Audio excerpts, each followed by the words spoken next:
Hello and good evening. We've had a few little technical hitches at the beginning there, but I hope we're live and clear now.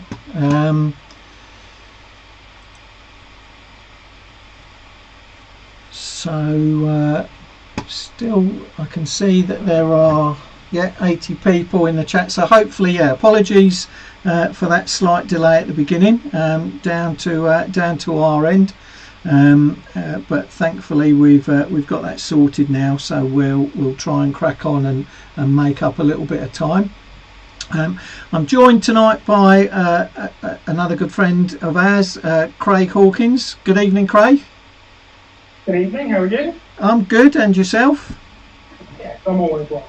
So Craig's another one of our area engineers teams, so dotted around the country, doing our assessments and providing local technical support. So do you want to tell us a little bit about where you are and what you've been doing and perhaps the most exciting thing over the last week or so? Wonderful, yeah. So I'm based down in Kent, and I cover some of Kent and some of East Sussex. As for the exciting bits over the last week, I had last week off, so I was decorating the house and putting some floorboards there. Fantastic thing to do. So good electrical work, floorboards. It's good. No, it's always good. So Craig's, as I say, Craig's another one of our good guys out there, day to day in the real world. And so if you are in his neck of the woods, I'm sure you'll come across him. And I've done a few bits and pieces with Craig, and it's always good. Okay, without any further ado, we'll kick off. We did put a question out there, which has caused a little bit of well, shall we say, talk. A lot of people quite affronted by the level of the question, but yes, it was deliberately that's a question that we have been asked. So the question for those people that haven't seen it was, can I use the c.p.c of a twin and earth cable as a live conductor if I'm doing two-way switching and therefore need 3 conductors for the strappers? So that was the question we put out. Like I said, it wasn't meant to cause any controversy, but there was a nice clear answer, or we were hoping that there would be a nice clear answer, which I think we got. But yeah, we work on the adage that there's no such thing as a stupid question, only stupid answers. So no offence meant by the question, and apologies if it has caused anyone offence. That's not the idea. So what's your thoughts, Craig? Can I use the c.p.c as a live conductor? So the short answer is no. The long answer, there are a number of different reasons for design. A twin and c.p.c cable is designed to meet certain standards, and it's manufactured to a standard as well. We have the live conductors on the outer side of that twin and c.p.c cable. So we reasonably expect people to work on that system. That the middle conductor, so their c.p.c, would be at earth potential. Basic protection has also got to be offered to any live conductor. And basic protection is the insulation that runs around the outside of a live conductor there. Whereas a twin and c.p.c cable, although it has a sheath on the outside, that is designed as a sheath of an insulating material, unlike the brown or the blue that you might find on your twin and c.p.c cables. Okay. What we've also got to consider there is that if you're using the c.p.c as a live conductor, the chances are you're not complying with ADS anymore, because you've probably not provided a c.p.c to the termination of the metal back box or the enclosed fitting that might be supplying that. So we do have to be a bit wary of that as well. Yeah, absolutely. So it's it's a no, and we do.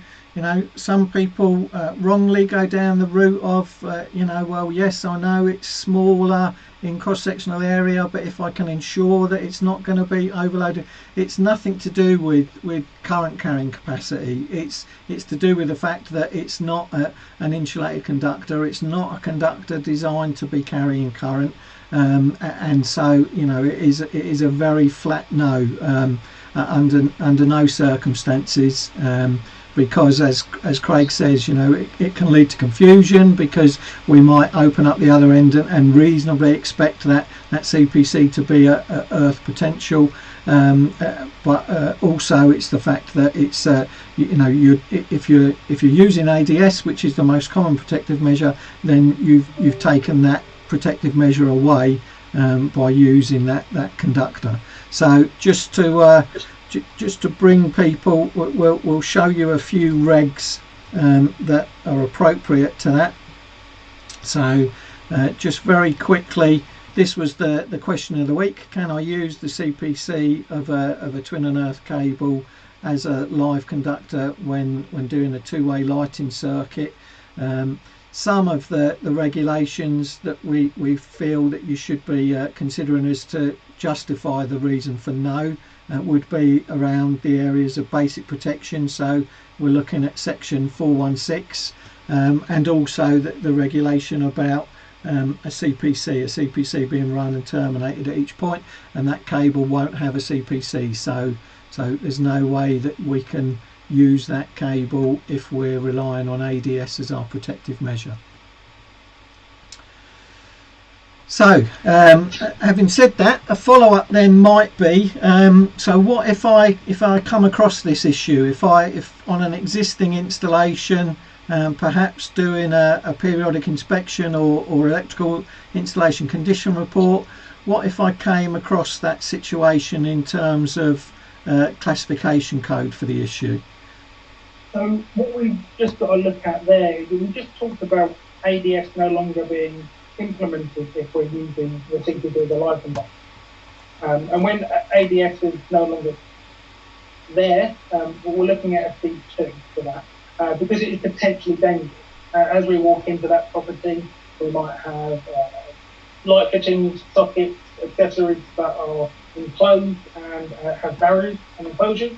So there's no live parts on show currently, but in the eventuality that there is a fault occurring on that system, that the exposed conductive parts would not necessarily operate quickly enough, because there would be no protective conductor, and therefore we would look at doing that. Yeah. So I think we'd certainly agree with that, and yeah, it's a C2 in that situation where we're relying on ADS. That the use of that cable in that way would prevent us from being able to provide ADS. Okay, we'll move along quickly. So another one that often comes in, actually, especially around people doing condition reports, and they're checking main protective bonding, and also when they're doing initial verification on a new installation. So is there a maximum acceptable value of resistance for a main protective bonding conductor? There's nothing in BS 7671 that gives you a definitive value. What we've got to look at is the cross-sectional area and the length of the cable that is used as the potential bonding conductor, and we must verify that the result that we receive on a long lead test or one lead test on that cable is what we'd expect for that length of cable and that size of cable that we utilise. Commonly, I find when we're doing assessments, we have contractors say 0.05 is the accepted value. However, that is commonly misused or utilised in relation to actually the ring final circuit. Generally, 0.05 is the variation that we'd expect to see in our conductors on our ring final circuit. Yeah. So it's often confused across the two. So there's no fixed value. There's regulations tell us that when we're doing that initial verification, we should measure to confirm its adequacy, but there's no fixed value because it does depend on the CSA of the cable and the length of run. That will determine what resistance it should be. So obviously we're expecting it to be nice and low. because we're using it to create our equipotential zone, so we want as little resistance between the two parts as possible, but the actual resistance will depend very much on the cross-sectional area of the cable and the length of run. So you could do a sanity check, you know, knowing the cross-sectional area and being able to estimate the length of run. You could do a sanity check and calculate what the resistance should be, but there is no fixed value. Okay, in an existing domestic installation where it's got 16mm tails, single core tails, are they adequate if the rating of the distributor's cutout fuse is 100 amp? So again, I think this is another one where there is some conflicting information out there that kind of says if you've got 100 amp fuse, you must have 25mm tails. So what's your thoughts around 100 amp with 16mm tails, Craig? What we've got to look at is the actual load characteristics and load profile of that electrical installation. Our regulations say that where we have a known typical load of that installation, then if that is less than the current carrying capacity of that cable, then that is therefore sufficiently sized, because the overload characteristics will not cause that cable to overload for long periods of time. Yeah. We do have to look at making sure that if it's an existing installation and we've known the use of that install, and we see that there is no signs of degradation or damage on those cables, then a reasonable assumption will be made that there's been no overload to those conductors. Yeah, absolutely. So it's we know that the 100 amp protective device itself won't provide adequate overload protection for 16mm, because 16mm I think clip direct is about 87 amps, so it definitely won't, but like you say, we can rely on the load. So if we can ensure that the load is never going to exceed the current carrying capacity of the cable, then that's perfectly adequate as well. I mean, you'd have to, you know, this is a typical example of why we look at maximum demand. You know, when we're doing an installation certificate, whether it be for an addition or an alteration or a whole new installation, that would be one of those things that we're looking, okay, well, just how much, because that will have an impact on that distribution circuit feeding the board. So there's a good example of why we record maximum demand. Okay, well, we're starting to get some questions coming in through the chat now as well. So first one up that I can see is I'm fitting a distribution board externally in a garden, lighting and power circuit coming off it. The board is dual. Do I need to fit SPDs now?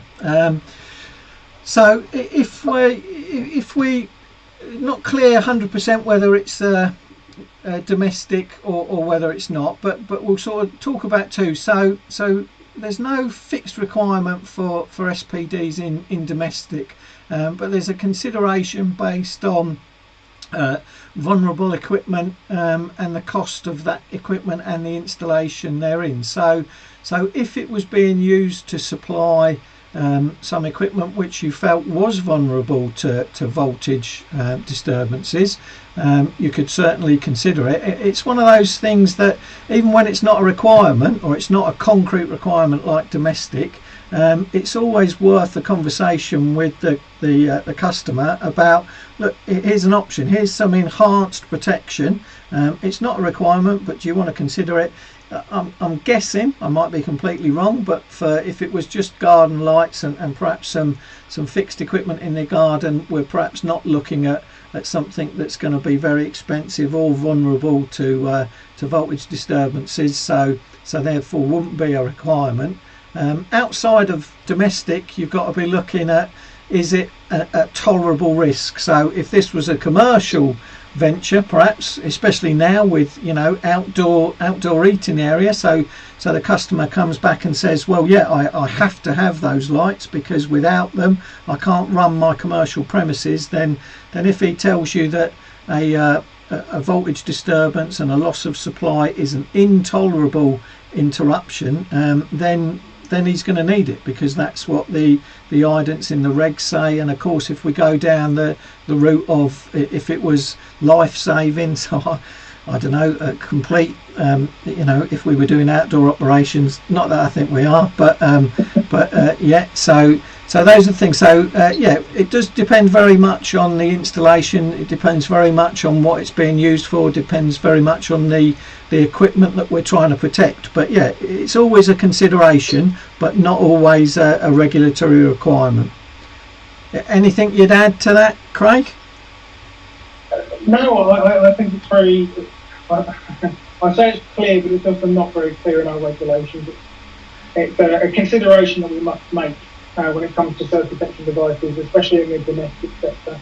And it talks about the need to have that conversation with the customer about the cost of the equipment and the installation therein. And as Sam said there, if that is an intolerable risk, and that would depend on the customer as well. They might argue that the equipment that they are going to utilise in the garden is very expensive. You know how expensive smart lighting and smart devices can be. They might warrant that as a need to, the customer might need that, warrant that as a need to. Okay. Another question that's come through the chat is a quick question regarding rubber cable and it being satisfactory on an EICR. I'd have thought cable past manufacturers in service life, so would warrant an unsatisfactory. Thoughts?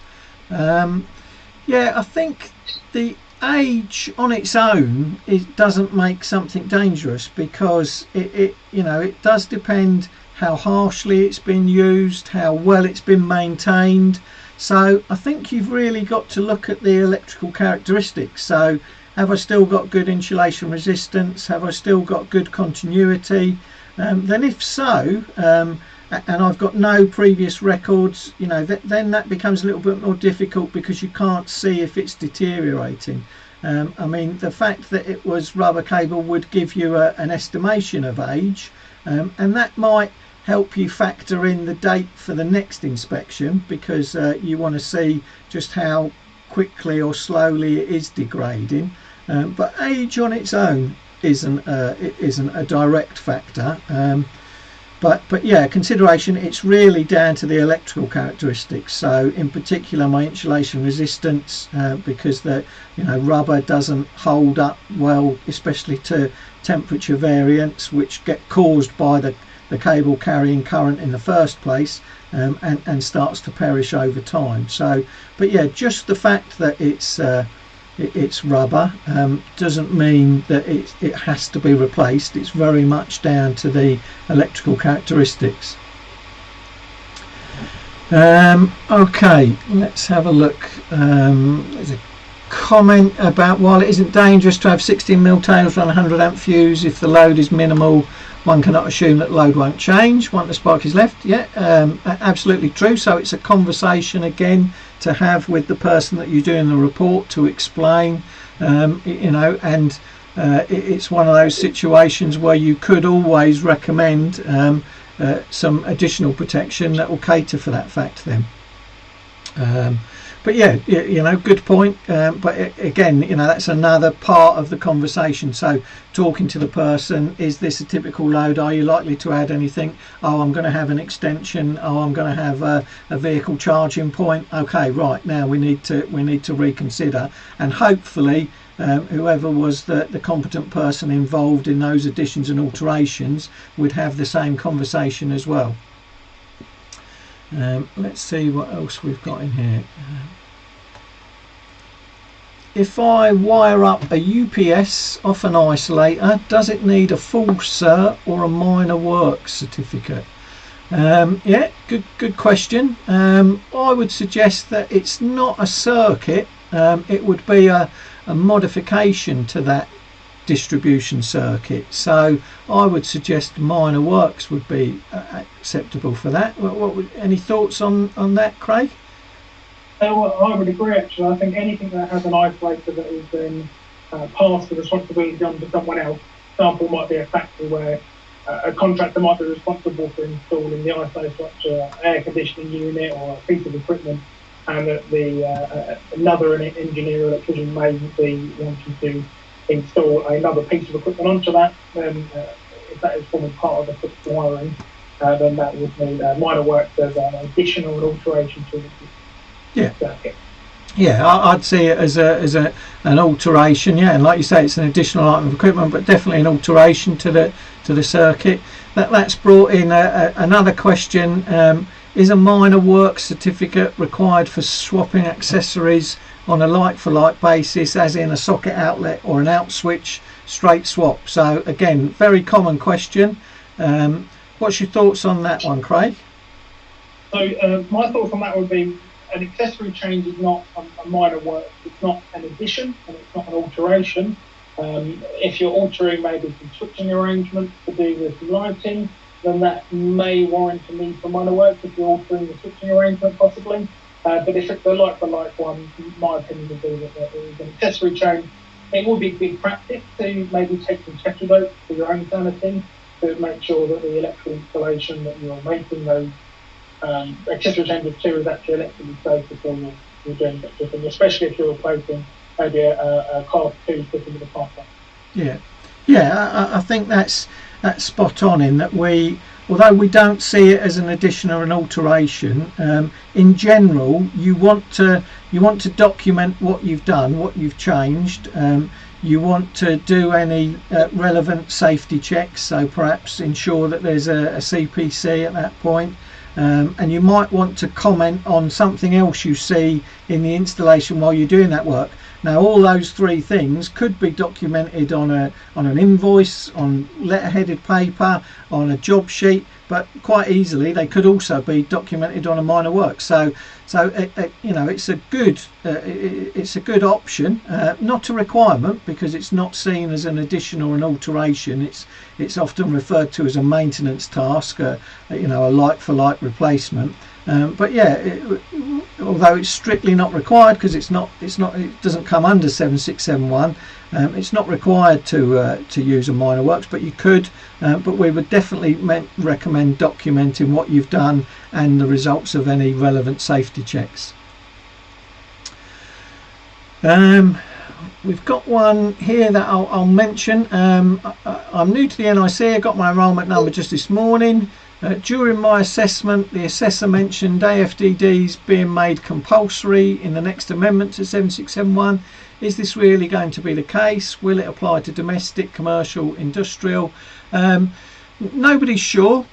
So the status of 7671 is it went out to public comment. The public entered their comments, which are now being reviewed by JPEL.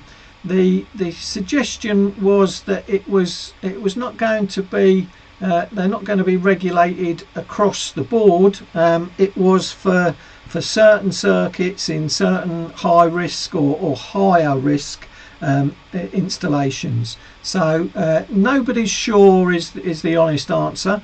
We're all waiting now for confirmation of the of how many of the public's comments have been taken, and that should come back through probably the IET in the near future. I'd have thought in the next few months.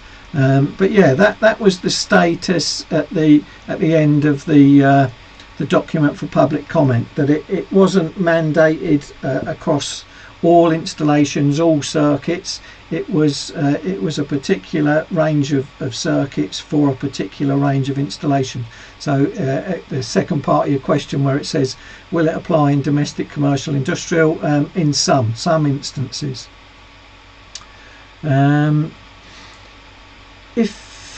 If using ZE plus R1 plus R2 to get to ZS at a dB, not at the origin, should you not add the ZS's dB reading so that you are taking into account the cable feeding that board? So yes, if you're calculating your value of ZS based on a final circuit R1 plus R2, then yeah, you would, if it was on a remote board away from the origin, you would use the ZDB of that board plus your R1 plus R2. You would only use the ZE if the board was at the origin, i.e. the wiring of the final circuit ended at the board at the origin. So yeah, absolutely, it's not always ZE, and definitely not ZE if your board is away from the origin. Let's see, we're jumping in quickly fast.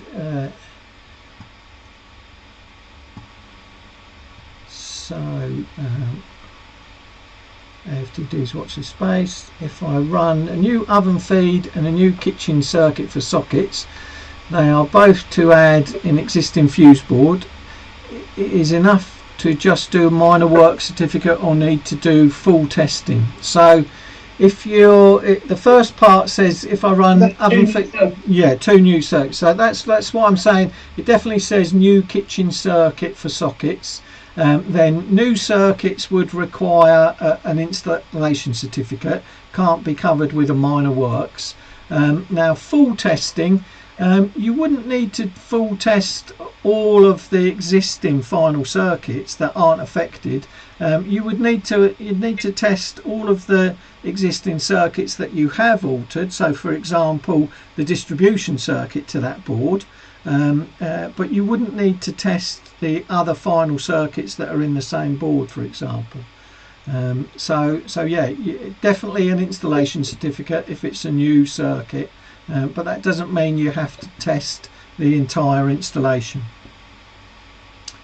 The description of work on your installation certificate is very key there, is explaining the actual limits of and extent of the work that you're carrying out. So the tuning circuits is the extent and limit of your work. As long as other circuits remain unaffected by that work, you would only have to test the 2 circuits and then the subsequent sub-circuits prior to that as an additional installation. Yeah, absolutely.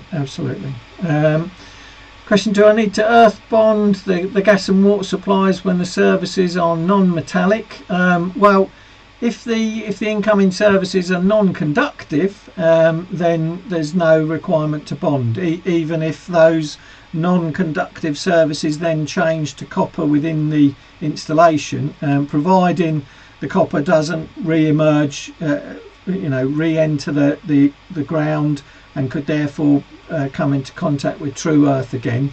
So if the service pipe work entering the property is non-conductive and then it changes to conductive material for aesthetic reasons, providing that conductive part doesn't come into contact with any potentials that aren't already in the installation, there's no need to bond it. So that was one of the things which was confirmed in the 18th. If it's extraneous, it needs to be done. Yeah. Not extraneous for the testing, then we would not necessarily have to bond it. Yeah. Therefore, then increase the surface area of unnecessarily bonded equipment. Yeah, we get a lot of questions. People get concerned about the fact that because it's conductive, it could carry a current under a fault condition. Yeah, that's true, but if it's not got a path to earth, if it's not got a path, current's not going to flow in that. We always have to remember we need a circuit for a fault current to flow. Now sometimes it's somebody touching something and then they're earthed that creates that circuit, but we would then expect the protective device for that circuit to operate. So yeah, even though it's conductive and under certain circumstances it could carry a fault current, we would expect the protective device for the faulty circuit to operate. That's our whole ADS regime, to be able to disconnect the supply under those fault conditions.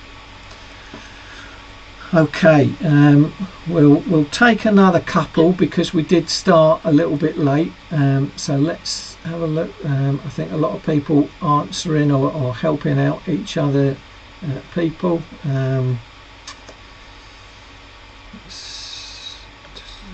Are kitchens still within special locations? Not in England, but strangely enough in Wales, yes. It was one of the when our fantastic governments dissolved, England and Wales maintained building regs, but then since then there have been changes, and one of the most recent changes in England was to to move away from using the kitchen as a special location.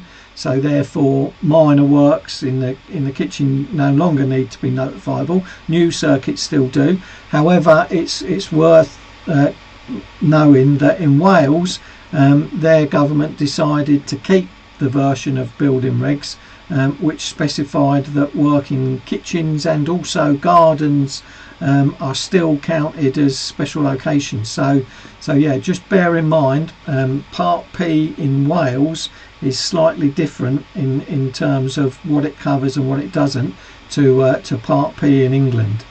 So yeah, just something to be aware of. We do actually cover it in the relevant pocket guides. So if you've got the latest set of pocket guides, you'll find that there's one for England and one for Wales, which talk about the differences. Okay. Pocket guide down on your customer portal, by the way. So yeah. Nice free download for everyone as well. So the physical ones they're on your phone. Yeah. If you're one of our registered contractors, you can download the pocket guides as a PDF for free. Quick question: why is the kitchen no longer notifiable? I think in England it was taken that you haven't got the same degree of risk as you've got in a bathroom, for example, where you're unclothed, your body's entirely wet, so body resistance is an all-time low, so therefore you've got a greater susceptibility to electric shock. It's not going to be the same in the kitchen unless of course you bath in the sink, which we maybe all did when we were a lot younger, but yeah, I think that's the reason. Okay, we'll do a last one then tonight. So last one tonight talks about supplementary protective bonding conductors. So BS 7671 refers to supplementary bonding conductors providing additional protection between simultaneously accessible exposed conductive parts and extraneous conductive parts.